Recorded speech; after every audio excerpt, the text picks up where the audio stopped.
Tracy.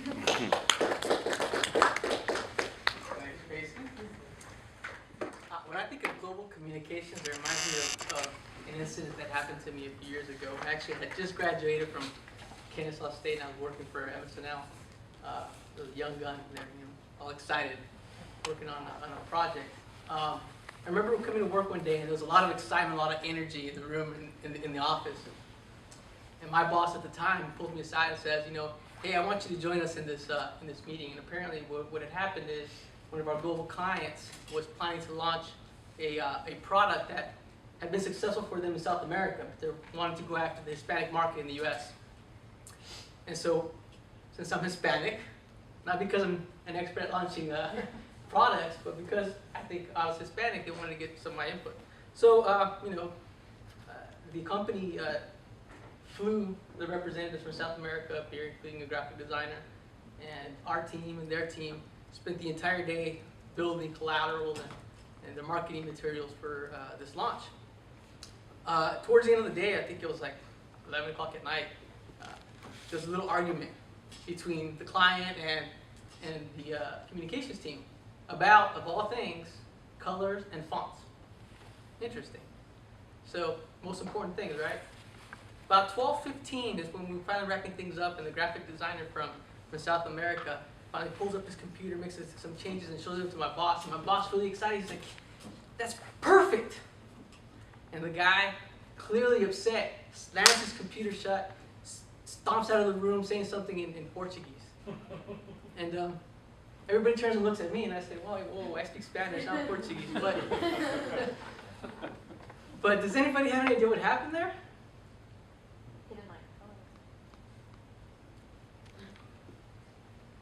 But we found out later that the signal in South America means something that does not mean the same thing for us. It means okay here. For them, it means some unmentionable body part, right? I learned two things that day. One is you have to be careful about your body language and the signals that you use with different cultures. And two, that if you speak Spanish, most people assume you speak Portuguese as well. In my current role as the Vice President of Communications for the Atlanta Police Foundation, I don't have the opportunity as much to deal with outside cultures in other parts of the world. That does not mean that the lessons that you learn from global communications are not applicable in what you do every day. Because the reality is human nature is human nature. And most people are concerned with two things, regardless of what culture they're from. Does anybody know what that is? Any ideas?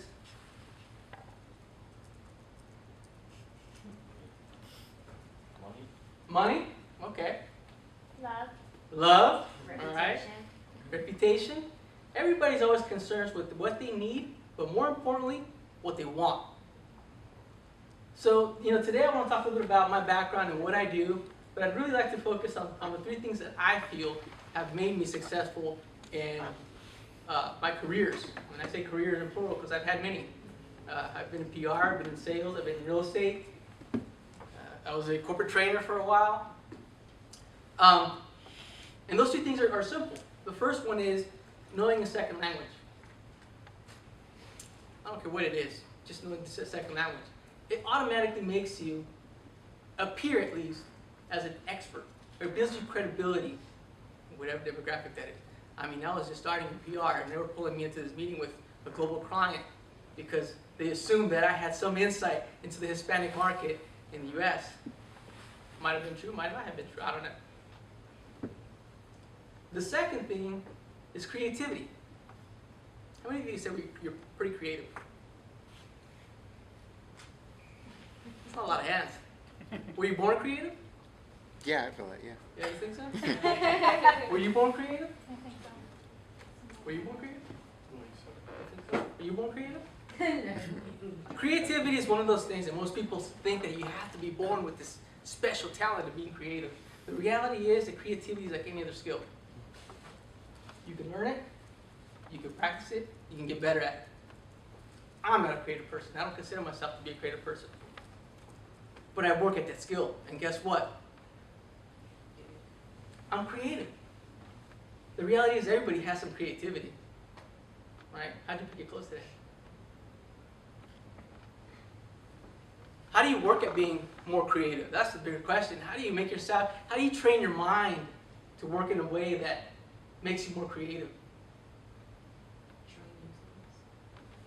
Try and use them. It's like everything else. The more you use it, the more you practice it, the better you get at that skill. One of the things that I do, I have an hour and a half on commute every day from Woodstock to the city of Atlanta. Sometimes it's 2 hours. But the good thing about the commute is that on the way down to Atlanta, I am seeing hundreds of billboards and advertising and listening to the radio that have tons of opportunity to practice my creativity, because as I'm driving down, I'm looking at a billboard and say, oh, that's interesting. How would I have done it differently? What message could I have used instead? Is it really an effective message? What about those colors? Wow, that's a hard sign to read, right? So a lot of opportunities. You listen to the radio.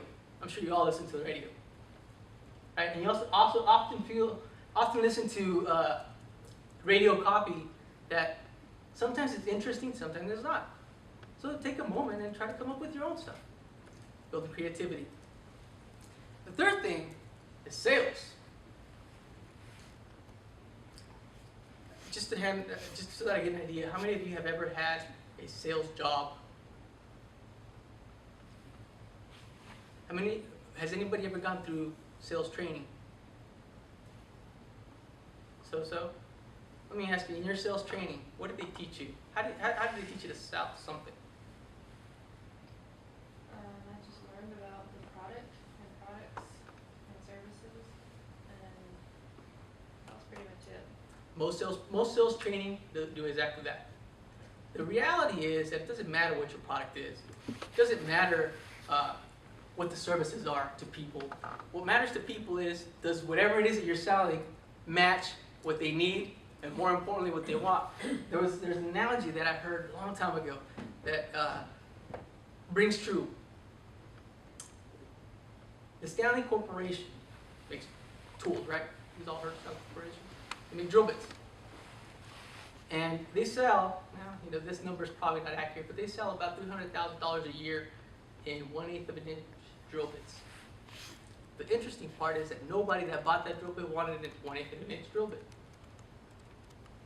So how did they make those sales?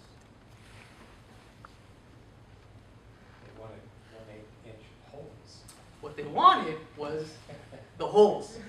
But in order to get a 1/8 of an inch hole, you need a drill bit. Think about that for just a second. Now, how does that relate to global communications? How does that relate to marketing or PR? Your message, whatever your message is nothing more than a message. What matters is who that message needs to go to. Because then you need to craft and change and manipulate your message to fit to what that person or that stakeholder, that audience needs, more importantly, what they want. Why is Apple so successful at selling their products and building that emotional connection with their customers? They sue everybody else. Because what? They sue everybody else in the market. Well, that's one strategy. But the reality is that people that own Apple products have an emotional connection to those products. Why? What makes them different from Dell? What makes them different from Microsoft? The features? Like, I grew up with Mac, but I like it because it has more fun, creative things. Fun, creative things. Yeah, like programs. If you take a look at the way they advertise and the way they market and the way they reach their audience, they start from backwards, forward. Where most companies start from forward, backwards, right? They start from back and forth. They want to first identify what you want as a consumer. You want the coolness factor. You want the creative factor. You want to be associated with a certain type of lifestyle. Their marketing is not about the features, the specific features of the MacBook or the iPhone. It's about the lifestyle. And that's what people want, is that want. Let me give you another example. Maybe it'll clarify that a little bit more. What's the most expensive pair of shoes anybody in this room has ever purchased? I got a pair of special edition Pumas. Special edition Pumas, how much did you pay for them? Well, that's me. All right, all right. Anybody spend more than $250 on a pair of shoes? I'd be embarrassed. Think about when you're going out buying clothes, right? You're trying them on, you put it on. You're not thinking about the clothes. You're thinking about what your friends are going to say, right? How you're going to look when you go out to the club, right? Because that's what makes you feel good. And that's what sales is all about. That's what your messages is all about. When you're creating communication messages, you have to identify who's your target audience, what is it that they need, because you do need to address the logical part. Do they last? Are they going to be, am I going to have to buy new shoes next week, or are these quality shoes? Are they known quality shoes? That logical part needs to be there. But more importantly, it's that emotional part. In my job, I'm dealing with that every day. Every day. 211,130. Is that number good or bad?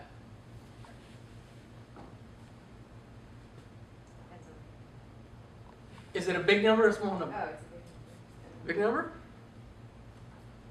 If we're talking about Dr. Mayo's bank account, it's probably a small number. Yeah, right. Yeah. The number is just a number. What if I said that represents the amount of crime that has happened in Metro Atlanta last year, 2011? Is that a good number or a bad number? So you know the year before, you don't know. Okay.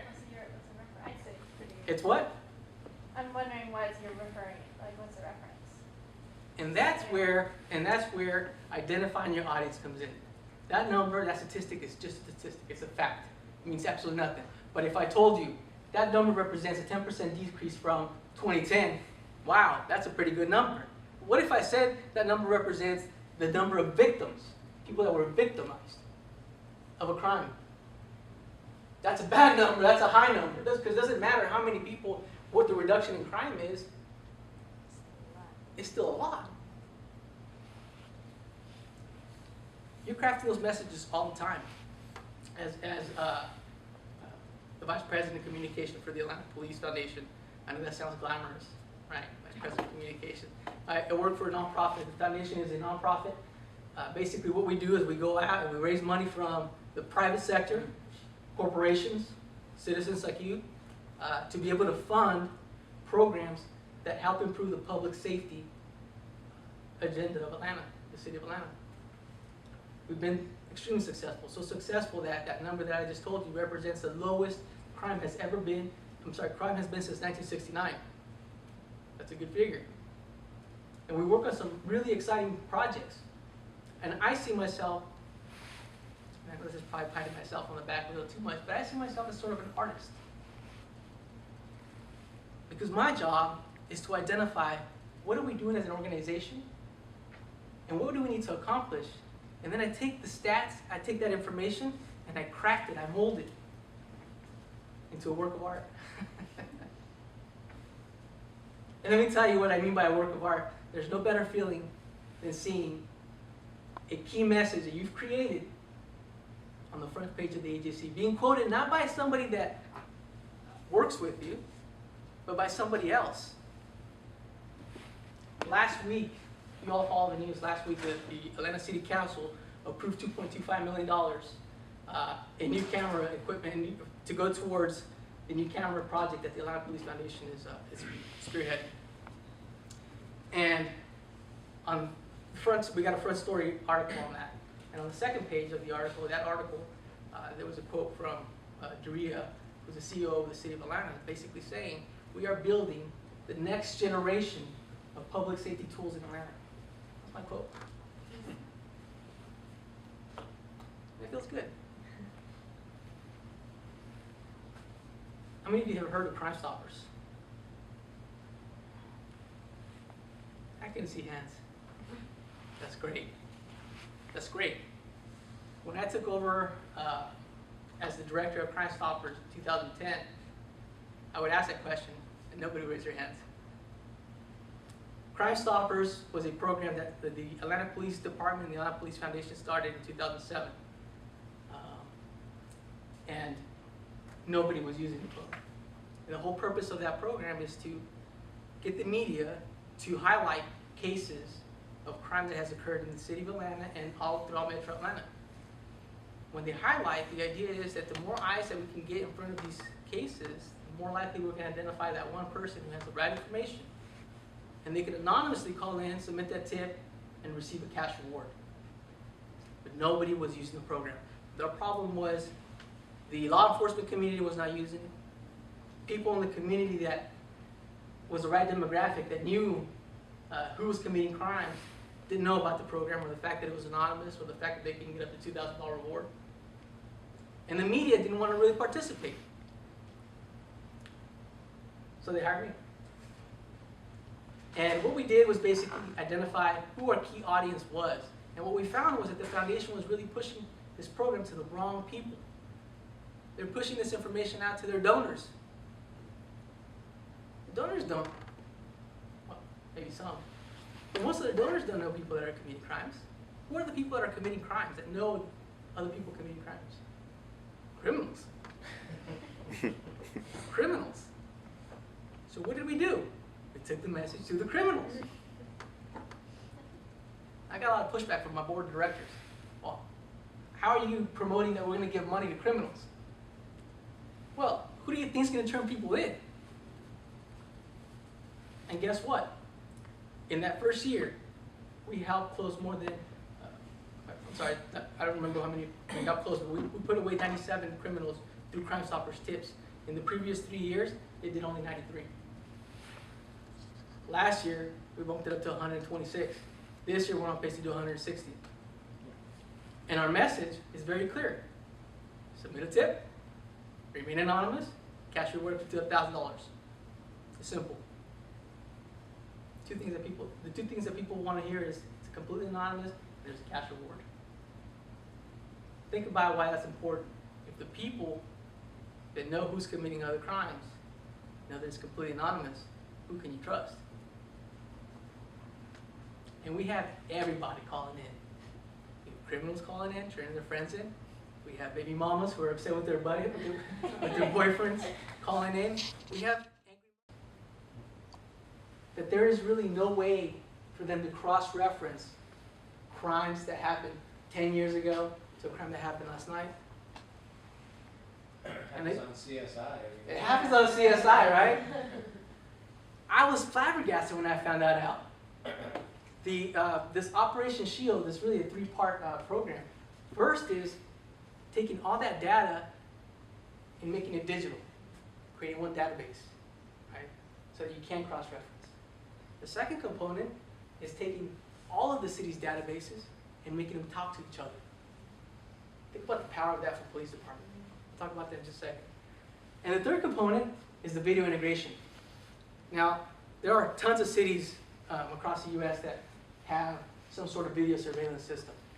What makes ours unique is that instead of us going out there and having the city spend millions of dollars investing in cameras and infrastructure, what we've done is we've realized that the corporations in Atlanta all already have video surveillance cameras.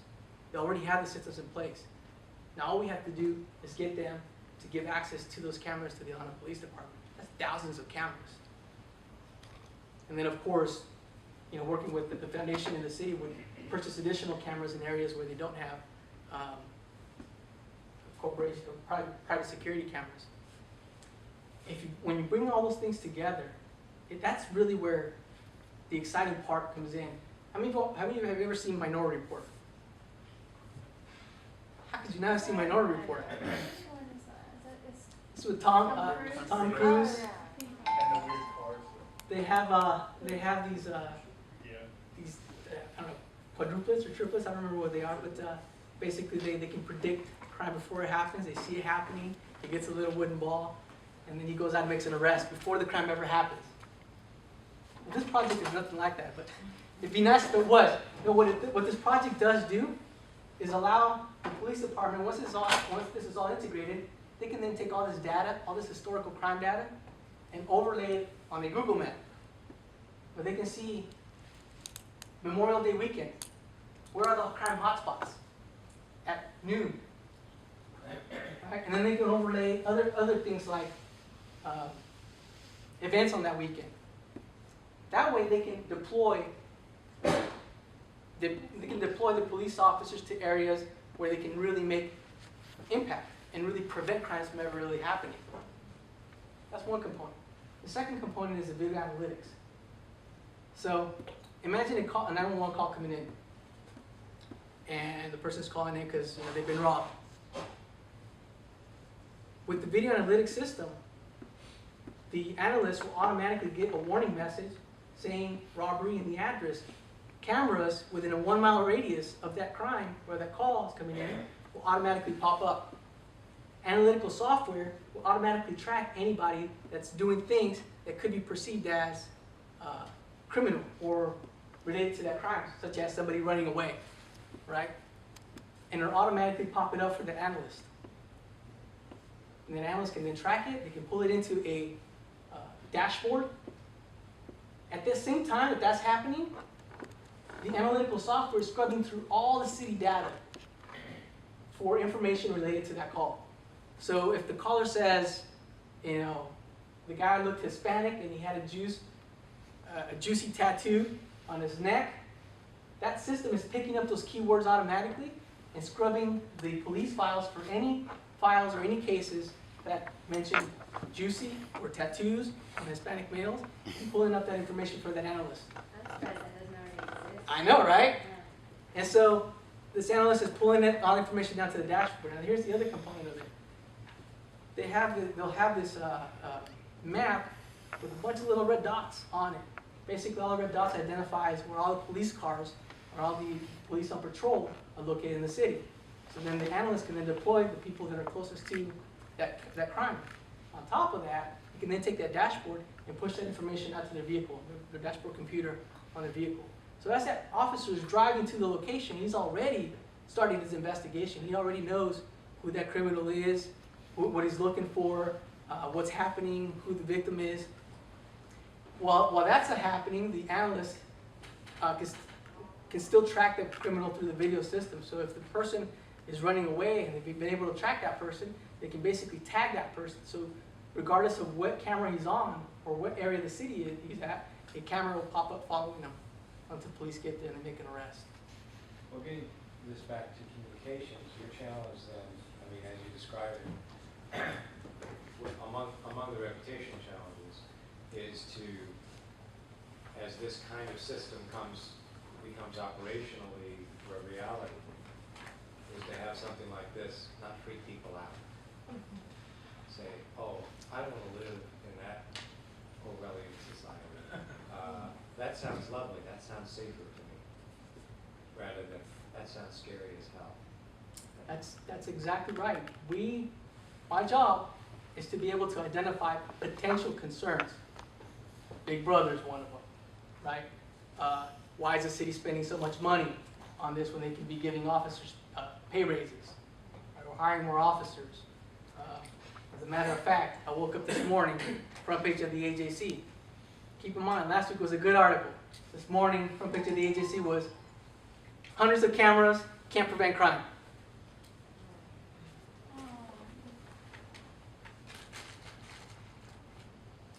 The good thing is, we were ready for it. We're prepared. We have our messaging. We know that that reporter was not accurate in some of the things that he said. So we've had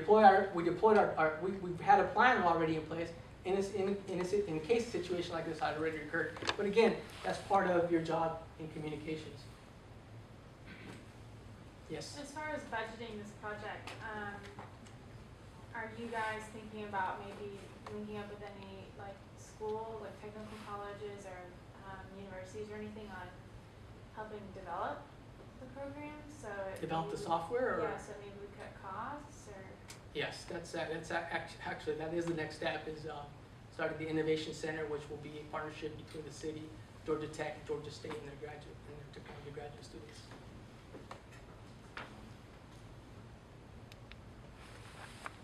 Any other questions? Well, I appreciate the time.